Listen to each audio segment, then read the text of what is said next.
Okay, what if I told you there's a solid material that can actually be lighter than air? A material that looks like a ghost but can support thousands of times its own weight. I know, it sounds like something straight out of science fiction, but it's real. We're talking about aerogel, one of the most incredible substances ever made. Just look at this picture. Seriously, you've got this delicate little flower sitting on what looks like a block of frozen smoke, and there is a blowtorch roaring right underneath it. But the flower? It's completely fine. This isn't some kind of trick. It's a perfect demonstration of the just bizarre and wonderful properties of aerogel. So how is that even possible? What is this stuff? To get our heads around it, we need to dive into what makes this frozen smoke actually tick. All right, so here's the scientific breakdown. The whole thing starts with a gel. Think of something like Jell-O, which is really just a microscopic solid network with liquid trapped inside it. The trick, the genius of it all, is to replace that liquid with a gas. But, and this is the amazing part, do it without the whole structure collapsing on itself. Now, while scientists have their technical terms, everyone else has come up with much cooler names. Frozen smoke and solid air. I mean, they just perfectly capture that ghostly look, right? And you can see it has this faint bluish tint that's actually caused by something called Rayleigh scattering. Basically, its tiny internal structure scatters blue light more than other colors, which is the exact same reason our sky looks blue. Pretty cool. And this world-changing material wasn't invented in some high-tech, high-stakes lab. It all started with a friendly bet back in 1931. A scientist named Samuel Kistler bet his friend that he could pull all the liquid out of jelly without it shriveling up like a raisin. Well, he won the bet, and in the process, he invented the first ever aerogel. Okay, so we know what it is, but what really makes it so special? Let's get into the properties that just feel like they're from another planet. For a long, long time, this stuff held the record as the world's lightest solid material. Just let this number sink in for a second. Up to 99.8% of an aerogel's volume can be, well, nothing. Empty space. Air. That's why it's so unbelievably light. You're basically holding a solid object that's made almost entirely of air. And this right here perfectly shows the paradox of aerogel. On one hand, you have this tiny piece, it weighs next to nothing, and it's easily holding up a heavy brick. But at the same time, it's so incredibly light that it can sit on top of strands of hair without even denting them. That crazy strength comes from its super complex, branching internal structure. It's like a tiny, microscopic forest of interlocking beams. But maybe its most famous property is its power as an insulator. Now, to measure that, we use something called an R value. It's simple. The higher the number, the better the insulation. The insulation in your walls probably has an R value of around 13. Silica aerogel, it can get up to over 100. It's simply one of the best insulators we've ever created. So how does it pull that off? The secret is all in that structure we talked about.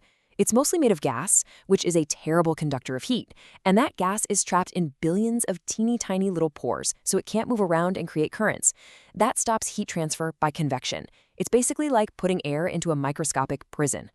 So we have this absolutely incredible material, but how in the world do you actually make a solid that's almost entirely empty space?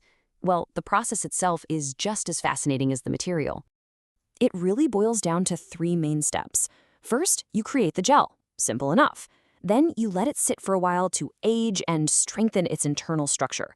But the crucial part, the real magic, happens in that last step, drying. You have to get all the liquid out without destroying that delicate microscopic framework.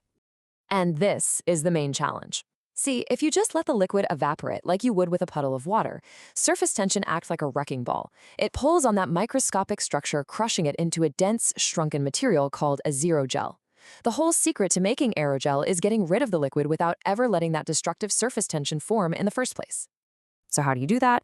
Well, you basically have to cheat physics by going supercritical. If you look at this phase diagram, you can see that if you crank up both the temperature and the pressure past a special critical point, the line between liquid and gas just disappears. The stuff becomes a supercritical fluid. From there, you just drop the pressure and the fluid instantly flashes into a gas, leaving that delicate solid structure perfectly intact. It's brilliant. All right, so now we know what it is and how it's made, so let's talk about how this scientific curiosity is actually changing our world, from the deepest parts of space all the way down to the jacket you might be wearing right now.